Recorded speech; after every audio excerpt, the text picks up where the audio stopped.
Things changed one day when they suddenly realized there is $80,000 of bill incoming. But what they did was rare. They decided to unplug altogether. One of the best ways to save money in your cloud is don't use cloud. Absolutely, yes. Nobody got fired for running AWS, right? That's the whole thing. That's the whole thing. Correct. For any CTO, for any manager or any DevOps guy, right? People will realize it. Correct. Bare metal is a cloud. You can get a bare metal server 20x more powerful than a EC2 server in 3 minutes or 4 minutes maximum. When you give a engineer a server with 1 terabyte of RAM, Oh yes. they're like, this is a beast. Their margin was my opportunity.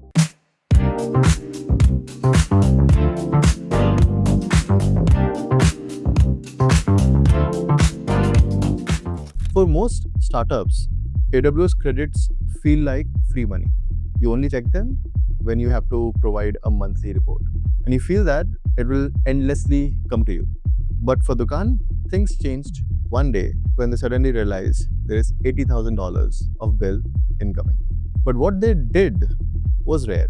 They decided to unplug altogether. Most people would have optimized, but no, this guy is built different. And today we'll be talking with him about why did he take such a decision. Welcome to another podcast. I'm actually very curious. In meme, I've heard and I've seen a lot of times, one of the best ways to save money in your cloud is don't use cloud. Absolutely, yes. People don't take an action towards it. Yeah. You decided, I'll do it. Yeah. Why? No, that's all. See, I will tell you, if you are a doctor, if I ask you to give injection to someone, will you be afraid? No. Why? Because this is your day job. You have done this like over and over. But if you're not a doctor, let's say you are a shopkeeper, and someday I say, look, so far you have run the shop, but today the shop person in your shop is ill, you need to give him a small injection. Even though you don't need a degree to give injection, will you be comfortable giving the injection to him? Not at all. Why? Because you don't want to take the risk. कि कुछ हो गया तो क्या होगा? Correct. Right. Even though it's not a rocket science, कुछ हो गया तो क्या होगा? You feel that, right? मुझे नहीं आता. Correct. Same thing. I have been that doctor wala side for so many years. Merely it was like a no-brainer. And my background, if you see it, and from where that the confidence comes, is that my background was my first job. I was a SRE. अभी SRE उसको आज बोलते हैं. उस time पे हम लोग network engineers थे. हमारा काम था, मेरी कंपनी जिसमें मैं काम करता था, उसके पास 1.5 लाख सर्वर्स थे. 1.5 million servers across the US. 1.5 million or 1.5 lakhs? 1.5 million. Sorry, 15 lakh. 15 lakh servers. Scattered across the United States. You mean the instances? Actual servers, physical servers. Okay. Getting me? उनका काम क्या था? To give business continuity. Business continuity क्या होता है? International sense अभी. This is like before cloud. This I'm talking about between 2008 to 2013. My first job. I joined that company as a normal network engineer. मेरी background थी basic hardware networking. उससे कुछ आता नहीं था मेरे को. But in that company was doing business continuity for clients in the US. The structure was this company have resellers in the US who are called MSP, Managed Service Providers. They are like your IT service providers. Every MSP will have 10-15 clients. The clients are small business owners, small businesses. कोई hospital है, कोई police station है, कोई कुछ है. But every company needs servers. सबका infra तो सबका था. Cloud अभी तक आया नहीं है. Everyone was running their own infra at that time anyway. Every client, let's say every MSP have 10 clients. Every client have one mail server, one web server, one IaaS server, one file server, one storage के लिए कुछ तो था. Then Active servers होते थे, then Exchange servers होते थे, right? All the FTP servers होते थे. Then ऐसे बहुत सारे servers हैं सबके पास में. Then terminal servers होते थे. So every client site will have 5 to 6 servers. And then they will have a lot of desktops. And for them, since this is pre-cloud era, that uptime of those servers are very important. If your servers are down, your company is essentially shut down. Nobody can do anything, but everything is being done on those servers anyway. So everything is shut down. Now, all those companies, can they hire full-time infra guy, DevOps guy, Exchange guy, AD guy? Possible nahi. So what they did was, we offered them these as services. But what we will do is, we will install our software on your servers. Our software will monitor जो observability आज बोल रहे हैं, right? This we were doing way back in between 2008 to 2013. कि हम आपके हर एक server पे अपने एक software install करेंगे, which is called a monitoring agent. That agent will monitor every single parameter of the servers that we have. पंखा अगर थोड़ा सा घूमना कम हो गया, we know it could be a problem. उसका भी अलर्ट हमारे कंपनी को आता था नॉक के अंदर, knock issue network operation centre. तो हमारे नॉक में उसका भी अलर्ट आता था कि इस फलाने सर्वर का फलाने जगह पे पंखा फूंकना कम हो गया है, किसी को फोन करके बोलो ठीक करने के लिए। एंड हमारी कंपनी वो करती थी, फोन करके ठीक करवाती थी, जैसे भी होता था उसको देखते थे क्या होने वाला है। या फिर अब हार्ड ड्राइव का SMART स्मार्ट अलर्ट्स होता है, राइट, बेसिकली डिटेल्स की हार्ड ड्राइव का कितना सेफ है, जैसे रेड होता है, रेड 1 है, रेड 5 है, रेड 10 है, रेड का किसी का डिग्रेड हो गया, किसी का एक्सचेंज का एप्लीकेशन बंद हो गया, किसी का एक्टिव डायरेक्टरी का एप्लीकेशन बंद हो गया, उसके इवेंट लॉग इवेंट्स बनते थे विंडोज इवेंट व्यूअर में, वो इवेंट को पास करके हमारा एजेंट हमको अलर्ट करता था, एंड हम लोग फिर उस पर जाके ठीक करते थे। देन हार्ड ड्राइव्स उस टाइम पे SSD NVMe था नहीं, it's like normal hard drives, correct, and हर दिन में कम से कम 100-150 सर्वर से हार्ड ड्राइव बंद होते थे। तो the server is like on a death bed, the client who is with the client will call us, and for us it was like day job, ये सब मुझे पता है सर्वर डेथ बेड पे है, इसको ठीक करना है, and some servers will even die because way back the hardware was also not that reliable. Correct. So the system, it didn't only do the monitoring, it's also do replication. And replication was done on block level. Block level basically means कि जितने भी servers हैं, right, उसके operating system का data का we used to take a block level backup. One backup was stored locally on the site on a separate server. And then that server was replicated to the cloud, which was we built. Got it. And that cloud was replicated to a different continent. So between 2018 to 2013, we could survive a failure of the entire continent. Got it. Without any disruption to the service of the customer we are doing. Because let's say for whatever reason वो server चलना बंद हो गया, let's say server चलना बंद हो गया, we have a on device backup, on site backup, उसको हम बोलते थे NAS device, BDR NAS कहते थे। BDR basically means backup and disaster recovery, NAS मतलब network attached storage, right? So it's a appliance that we used to set up in the same client side data center. वहाँ से अगर एक server फट गया तो उसका वर्चुअल मशीन पे रेप्लिका बना के वर्चुअल बॉक्स यूज करके डायरेक्टली हम उसके NAS पे चला देते थे। So without any disruption, within few minutes you could have everything up and running without any problems. Wow.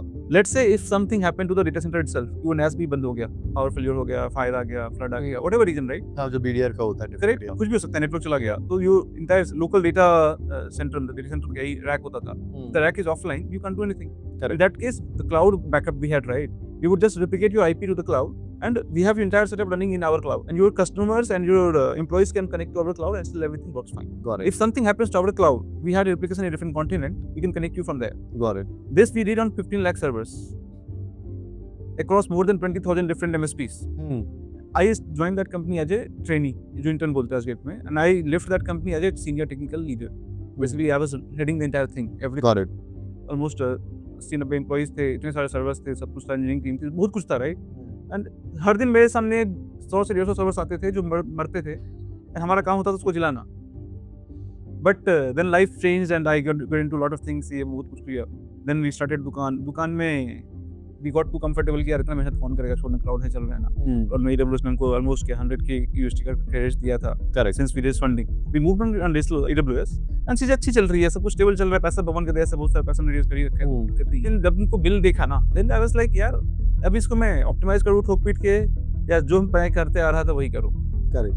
And वो करने में मुझे डर इसलिए नहीं लगा कि like I said, the doctor वाला analogy, right? You did it from grounds up, right? Correct.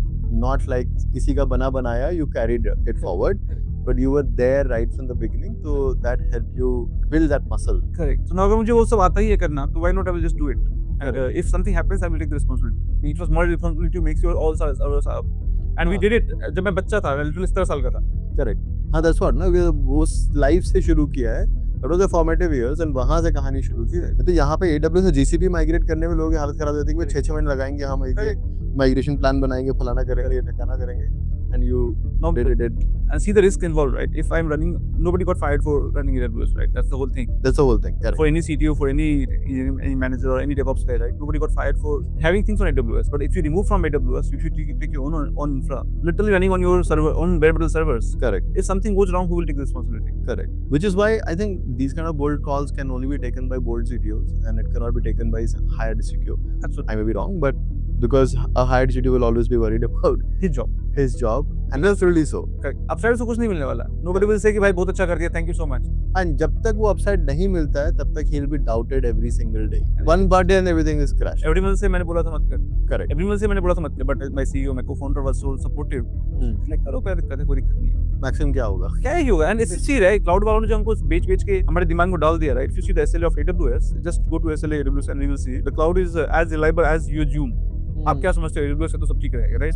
हाँ, but that's not. ऐसा है नहीं. That's not true. If you want reliability, you have to have multiple edges. Correct. Since you are paying for 2 servers, अगर आप उससे भी ज़्यादा चाहिए तो you have start with a single server. They will tell you इसका जो SLA है 99.95 है, Correct. which basically means in every month you can go down for 8 minutes, Correct. and you can't do anything about it.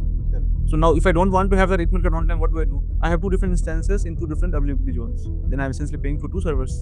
If वो भी availability zone जो अगर मैंने कर दिया तो ऐसा नहीं कि मुझे 100% मिल गया, then I get 99.99. Absolutely. That means still I have few minutes का downtime every month.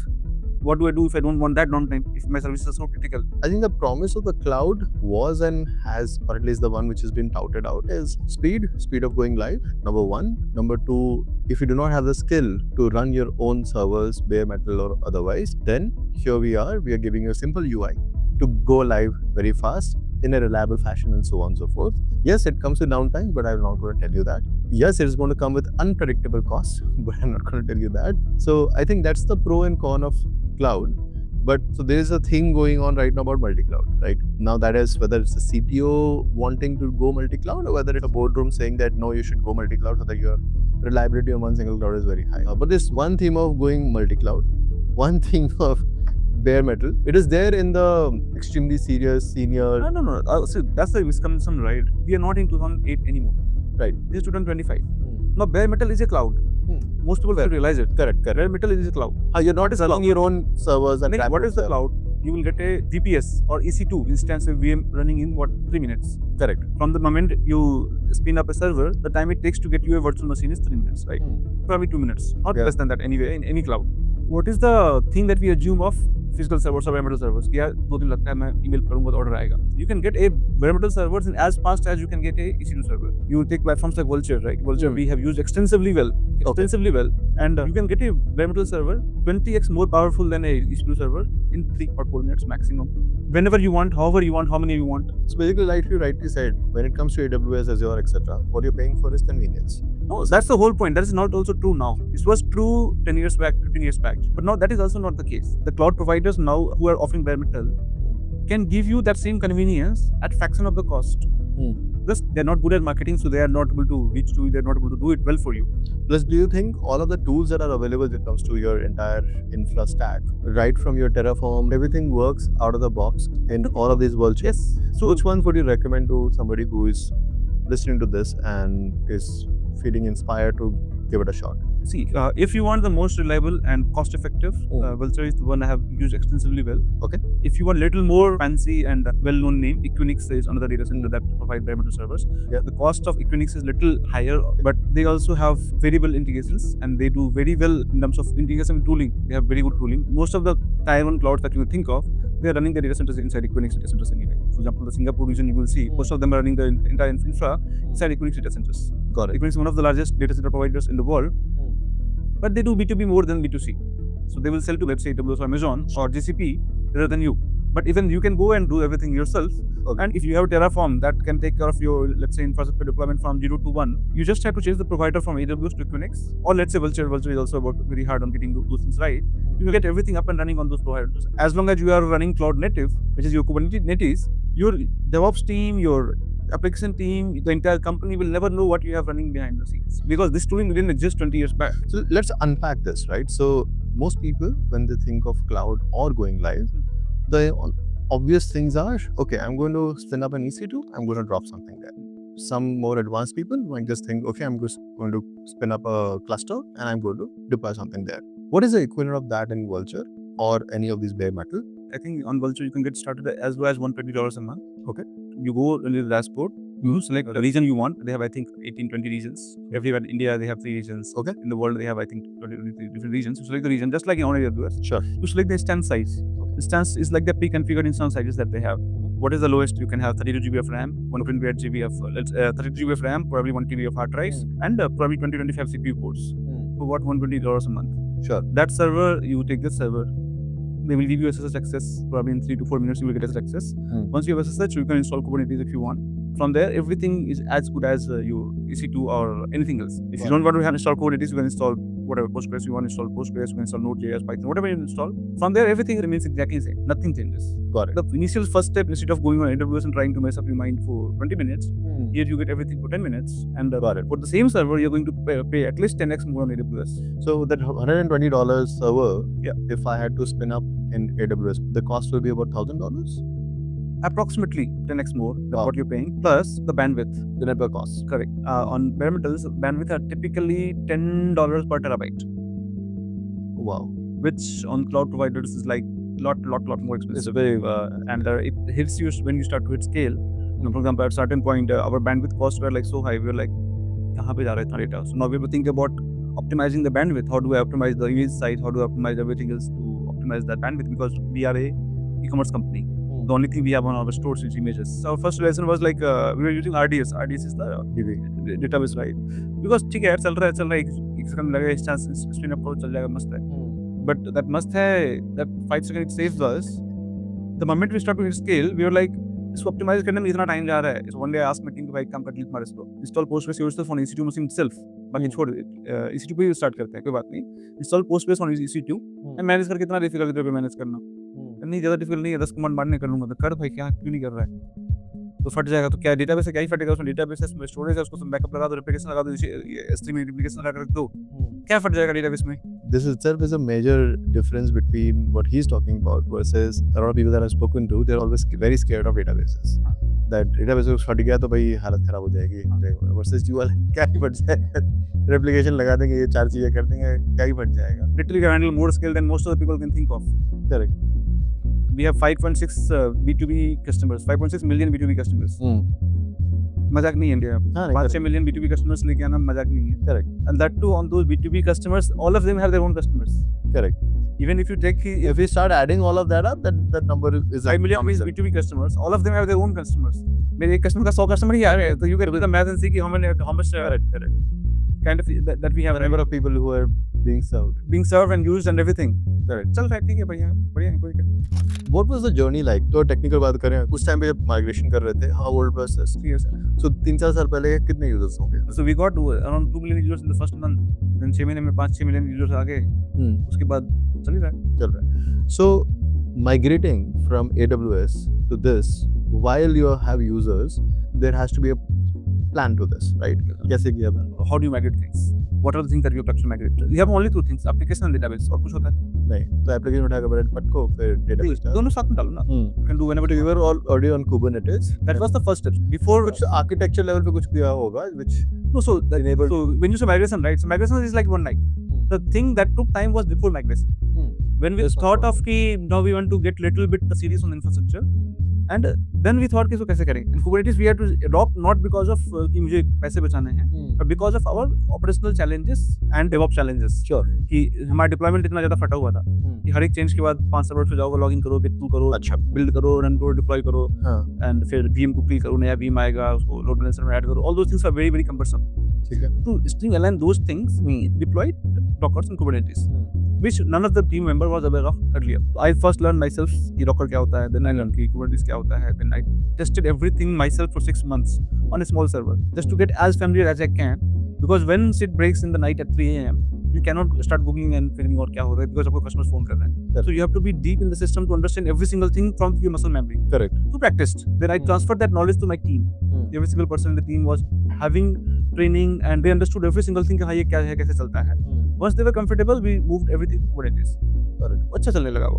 Then everything is fine. Now with Kubernetes, what we have a folder of YMLs, which is our application layer, and we have a Postgres database that is running on a EC2 machine. ठीक है. Our infrastructure is only 2 things. One Kubernetes cluster, Correct. which have all those YMLs, deployments हैं, services हैं, everything is है. Correct. उसके आगे एक single IP बनता है load balancer का. हाँ. As long as मेरा let's say API.mython.io is my primary server, correct? API.mython.io is my primary application layer, through which the entire application, let's say we have 20 different services, all those services are routed through API.mython.io. /store will go to store service, /order will go to order service, / let's say wallet will go to wallet service, /cart will go to cart service, catalog will go to catalog service. But मेरा entry point तो एक ही है. api.mython.io, उसके अलावा कुछ भी नहीं है। Correct. All those connects to the same database भी same ही है, उसका एक replica है, एक Codex database है। Write will go to the write database, read will go to the read replica। Correct. That's architecture। हाँ. Images के लिए S3 storage है, जहाँ पे हमने images store कर रखी है। Now if you see, I have only 3 moving parts. One Kubernetes cluster with probably 20 different services. Yes. Each service will have 5 to 10 replicas based on the load. Then I have one database, private database, one or more replicas, and a large storage bucket with terabytes of images. ये 3 चीजें हैं, इसके अलावा कुछ भी नहीं है। Correct. बाकी जो भी है डेव सिस्टम्स हैं, ये है, वो सब महीने का फर्क नहीं पड़ता। ये सब मेरे पास स्टेबल है, and we decide to move. What is the step you tell me? First, get a Kubernetes cluster up and running in a data center. Correct. To get the server running 8 minutes. Install Kubernetes, microcades या फिर आप QDM से install करोगे 30 minutes. उससे ज़्यादा नहीं लगेगा। Correct. To get a cluster up and running on any server, how long it will take you? 15 minute से आधा घंटे whatever. हाँ. Once you have the cluster, YML पहले से ही है, YML को kubectl -f अप्लाई करो, कितना टाइम लगेगा उसको बनाने में पूरा? Correct. उस पे ना भी होगा टाइम. हो जाएगा। Now your database, that will take time. Our database was around 230 GB. Okay. तो replication यहाँ से data center में लगाने में probably 6 से 7 घंटा लगता था one time. We anyway had a replica. उस replica को उसके अंदर एक और replica ऐड करना था. I already have a setup जहाँ पे I have one master server and 3 replicas. उसमें एक replica extra ऐड करना कितना difficult है? Fair enough. नहीं difficult है। Replication lag कितना होगा? few hundred millisecond का lag है। I add one more replica, which is a server now in my data center. Everything is running perfectly fine. Now there will be a cutoff. Cutoff के time पे क्या होता है कि traffic इधर भी आ रहा है, उधर भी जा रहा है। Cutoff के टाइम पे अगर मैंने कुछ भी ढंग से नहीं किया, then things start to break. What we do is कि we cut this off here and switch the database there. Okay. Same application layer अभी भी उधर ही है। Correct. Application layer अभी भी इधर ही है, AWS पे ही है। ठीक? Database हमने switch कर दिया from this production To that to side. that production. Little bit of latency is added because that AWS database and application layer was within the same availability zone. But my data center is probably 100 kilometers away. Sure. So there is few milliseconds latency in every database query. Will that take down servers? The answer is no. You switch the production database from here to here. Application अभी भी इधर ही है, but database यहाँ चला गया. So now all the writes are happening at single place. Correct. All the reads are happening from single place. Correct. तो users के लिए कुछ भी problem नहीं है. Correct. Cut off time was what? Few seconds. Correct. उससे ज़्यादा नहीं था. Applications nothing changed. Correct. Users are still accessing everything perfectly fine. Yes. Now application is on AWS. Database is on our own server. Fair. Correct. Now what I do, I change the IP of my api.mython.io to the Kubernetes cluster running here. Some traffic will go here, some traffic will go here. हाँ. But that does not matter. नहीं, दोनों का same experience, almost similar experience. Because database तो same है ना. Correct. As long as दोनों का database same है, does that matter to the users? The answer is no. Right. Eventually, within 8 to 9 hours, the DNS is not stable. Correct. Entire traffic is being there. Which is when you can cut that out. अब बताओ इसमें इससे ज़्यादा time लगना है क्या? इसमें actual execution में नहीं इससे ज़्यादा लगना है। इससे लगेगा, लेकिन हाँ इसमें प्लानिंग के लिए क्या क्या जो प्लान करने में आपको 6 महीना लगेगा, इस प्लानिंग में ऐसा रॉकेट साइंस क्या था प्लान करने में, बताओ? You tell me, what is rocket science? नहीं था. What was your case with the engineers? So engineers initially they were like scared, but they love playing with this. When you give a engineer a server with 1 terabyte of RAM, Oh yes. they're like, this is a beast. मतलब 1 terabyte हमने hard drive सुना है. Correct. You give him a server with 1 terabyte RAM in one single server. He's like, मैं इसके अंदर क्या क्या कर सकता हूँ? एक बच्चे को कैंडी स्टोर में डाल दिया है. Correct. So then they don't feel like कि फट जाएगा. Then they start thinking कि इसके अंदर मैं और क्या क्या डाल सकता हूँ. Now it cost me $256 a month. I'm getting a server with 1 terabyte of RAM. 1 terabyte of RAM is just too crazy to think of. At for $256 I'm getting that kind of server. मैं तो screenshot लेके Twitter पे डालने में मजा आता है मेरे को उसका. 1 terabyte RAM, इसमें से 700 GB फ्री है. इसमें स्केल का कोई स्ट्रेस ही नहीं है कि स्केल होगा तो कुछ फट जाएगा. कितना फटेगा? 10,000 कनेक्शन चाहिए. 1 connection is 5 megabyte of RAM. Correct. In database, AWS पे we were fighting every day with number of connections that the database can have. Correct. Here 1 database connection is 5 megabyte of RAM. Okay. In Postgres the 1 database connection is more, approximately 5 megabyte of RAM. मेरे पास 1 terabyte RAM है. तो जितना डालना है डाल दे. Database should never feel कि मैं slow हूँ. Plus, Web2 servers run directly on NVMe. NVMe storage is the fastest storage you can think of. If I'm running a database, for example, मेरे devs का सबसे ज़्यादा important stress क्या होता है कि सिस्टम स्लो नहीं चलना चाहिए. Correct. Database स्लो नहीं चलना चाहिए. उसको optimize करने के लिए कितने पापड़ बेलने पड़ते हैं उनको. But in AWS, what is slower part? Is it the code? Is it the database that is slow? No, what is slow? The disk is slow. Database has to go read from the disk, serve the customer. Read from the disk, serve the customer. Read from the disk, serve from the customer. Correct. IOPS से बोलते हैं उसको, right? AWS is reliable, yes. RDS is very, very reliable. Why? Because they have to distribute every single write to multiple disks. Correct. Plus, not just multiple disks, multiple servers, then even multiple racks in the same premises to achieve that storage redundancy that they have. AWS S3 या फिर AWS का जो storage है, right? Storage is so reliable. Why reliable? Your reliability comes at a cost of that distribution that they have. Correct, right? correct. This is so distributed. Let's say they have 100 hard drives.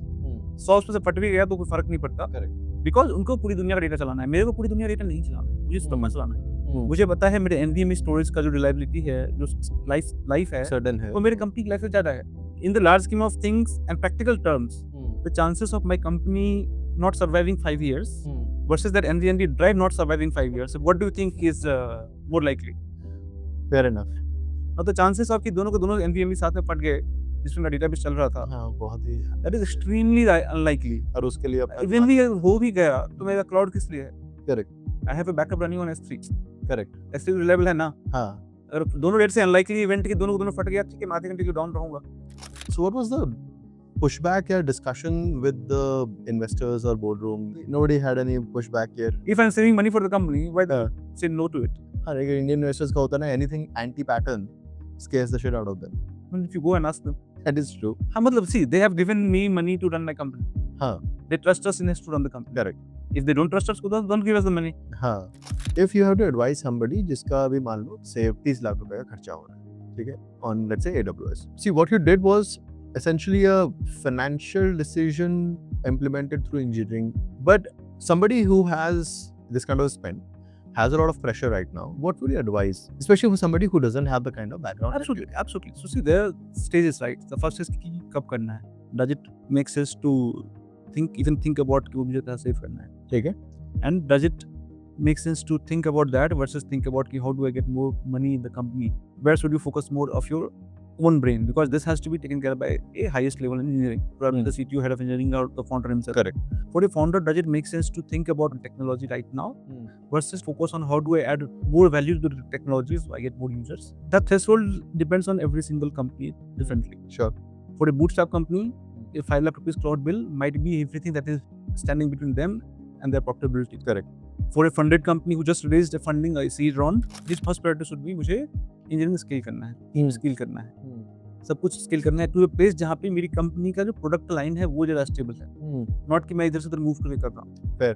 Till you get to a point जहाँ पे the broad bill becomes a bottleneck. Every single thing that you do, you have to compromise something.